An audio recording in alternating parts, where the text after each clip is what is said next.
Hi guys, welcome to your one channel velocity learnings. My self Shikha. और आज का जो मैं वीडियो लेकर आई हूँ 9th क्लास के लिए लेकर आए हैं आपके चैप्टर ग्रेविटेशन से है बच्चों। अपनी प्रीवियस वीडियो में मैंने आपको डेंसिटी को एक्सप्लेन किया था और उसके बेस पे हमने ये देखा था कि कोई भी सब्सटेंस जो होता है अगर हम किसी सॉल्वेंट के अंदर उसको मर्ज करते हैं तो वो फ्लोट करता है या वो फिर सिंक करता है। ठीक है, आज हम लेकर आए हैं रिलेटिव डेंसिटी। आज हम यहाँ फर्दर सब्सटेंस को लेंगे, लेकिन सॉल्वेंट क्या लेंगे, हम वाटर लेंगे।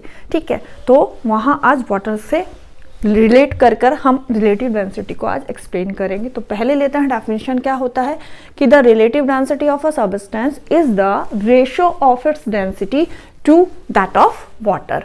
टू दैट ऑफ वाटर यानी कोई भी आपने सब्सटेंस लिया हुआ है उसकी डेंसिटी एंड वाटर की डेंसिटी के रेशो को हम क्या बोलते हैं, रिलेटिव डेंसिटी बोलते हैं।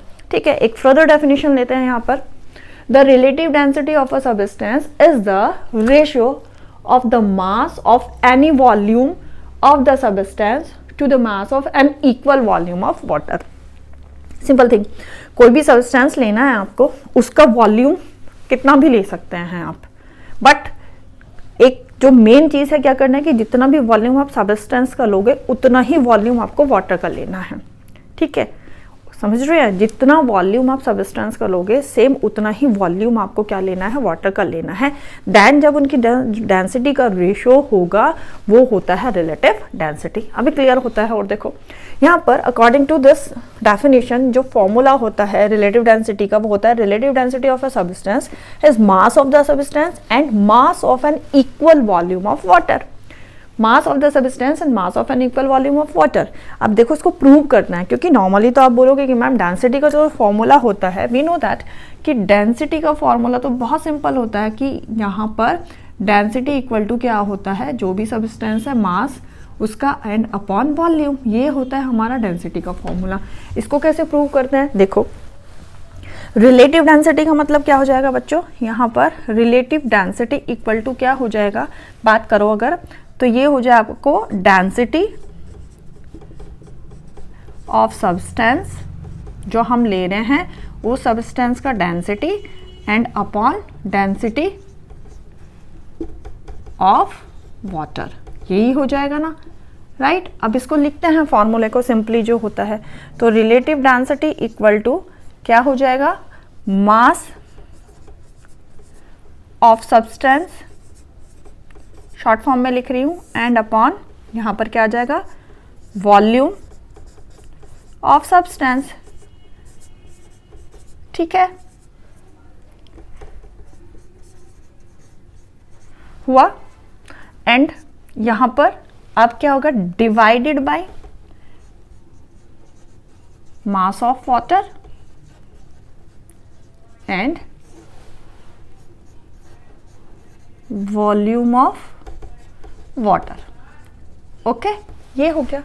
मैथ्स के अकॉर्डिंग भी आपको पता होता है कि हम मैथ्स में जाते हैं तो इसको फर्दर हम लिख सकते हैं, इसको ये हो जाएगा mass of substance upon volume of substance, multiply का साइन आएगा और ये रेसिप्रोकल हो जाएगा आपका, ये हो जाएगा volume of water upon mass of water. ठीक है, अब क्या करना था, जो इसमें लिखा हुआ है यहाँ के अकॉर्डिंग क्या करना है कि हमें इक्वल वॉल्यूम लेना है। जितना वॉल्यूम हम सब्सटेंस का लेंगे उतना ही वॉल्यूम हमने क्या करना है बच्चों, वाटर का लेना है। ओके, तो जब हमारी ये दोनों चीजें सिमिलर हो जाएंगी तो ये दोनों एक दूसरे को क्या करेंगे, कैंसिल कर देंगे, क्योंकि यहाँ पर हमने सेम लिया है, क्वांटिटी सेम लिया है, वॉल्यूम सिमिलर लिया है, तो एक दूसरे को कैंसिल कर देंगे।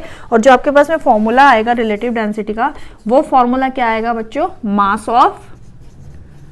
मास ऑफ सब्सटेंस, ठीक है, एंड मास ऑफ किसका, mass of an equal volume of water. हो गया ये प्रूव। यही फॉर्मूला हम बोल रहे थे ना आपको कि ये फॉर्मूला हम कैसे प्रूव करेंगे, ये रिलेटिव डेंसिटी का फॉर्मूला यहाँ पर। ठीक है, तो आया यही वाला फॉर्मूला यहाँ पर, क्योंकि हमने क्या किया, ये कंडीशन तब आ रही है बच्चों जब हमने क्या लेना है, equal volume of substance and equal volume of water, दोनों का सिमिलर लेना है हमको, तो ये हमारा फॉर्मूला आ जाता है कि रिलेटिव डेंसिटी क्या होती है, mass of the substance upon mass of an equal volume of water. Got it. अब ये जो चीज क्लियर हुई, अब रिलेटिव डेंसिटी क्या हो जाएगा बच्चों, रिलेटिव डेंसिटी का कोई भी यूनिट नहीं होता। क्यों नहीं होता, क्योंकि यहाँ पर ये सिमिलर क्वांटिटी है दोनों की दोनों। डेंसिटी का तो होता है लेकिन रिलेटिव डेंसिटी का कोई भी यूनिट नहीं होता, तो रिलेटिव डेंसिटी यहाँ पर आ जाएगा नो यूनिट। रीजन आपको बता दिया, क्योंकि ये जो रेशो होती है दोनों सिमिलर क्वांटिटी होती है, तो दोनों वो वहाँ पर एक दूसरे को क्या कर देंगे, वो कैंसिल कर देंगे, और इसलिए आपके रिलेटिव डेंसिटी का कोई भी यूनिट नहीं होता है। राइट।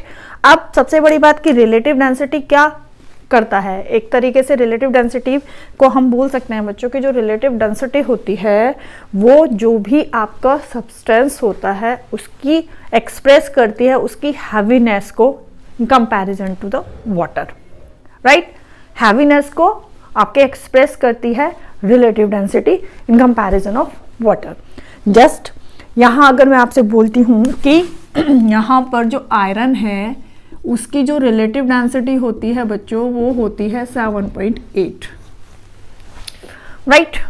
तो अगर हम क्या बोल सकते हैं यहाँ पर कि जो हमारा आयरन है वो हमारे वाटर से हैवी है, कितना, 7.8 टाइम्स हैवी है। ओके। तो इट मीन्स ये क्या कर रही है, रिलेटिव डेंसिटी हैवीनेस को तो एक्सप्रेस कर रही है, किसकी, आपके आयरन की हैवीनेस को वहाँ पर एक्सप्रेस कर रही है कि जो हमारा आयरन होता है वो 7.8 हैवियर है देन वाटर। ठीक है। तो मेन ये रिप्रेजेंट करता है आपके किसको, हैवीनेस को एक्सप्रेस करता है आपका रिलेटिव डेंसिटी। ठीक है। सिंपल सी बात हो जाएगी, डेंसिटी ज्यादा होगा तो इट मीन्स जिस भी सब्सटेंस का डेंसिटी आपका वाटर से ज्यादा होगा तो वो सब्सटेंस आपका क्या करेगा बच्चों, आपका वो सिंक हो जाएगा वाटर में, और जिसका डेंसिटी लेस देन होगा वो क्या हो जाएगा, वो फ्लोट करेगा। ठीक है। इसीलिए आपका जो आइस होता है, आइस क्यूब्स जो होती हैं आप देखते हो वाटर में फ्लोट करती हैं। सिंपल सी हो जाता है कि वाटर लिक्विड है और आइस जो है वो आपका क्या होता है, सॉलिड है, फिर भी वो क्या करता है, फ्लोट करता है। रीज़न यही होता है बच्चों वहाँ पर कि हमारी जो वाटर की डेंसिटी होती है वो ज़्यादा होती है आपके आइस से। वाटर की हमने बताया था कि 1 होती है और जो आइस होता है 0.94 होती है, तो यहाँ लेस होती है उसकी डेंसिटी। इट मीन्स वो लाइटर होता है आपके वाटर से, जिसकी वजह से आपका जो आइस क्यूब होता है वो फ्लोट करता है। ओके। तो होपफुली आपको रिलेटिव डेंसिटी समझ में आ गया होगा। Thank you.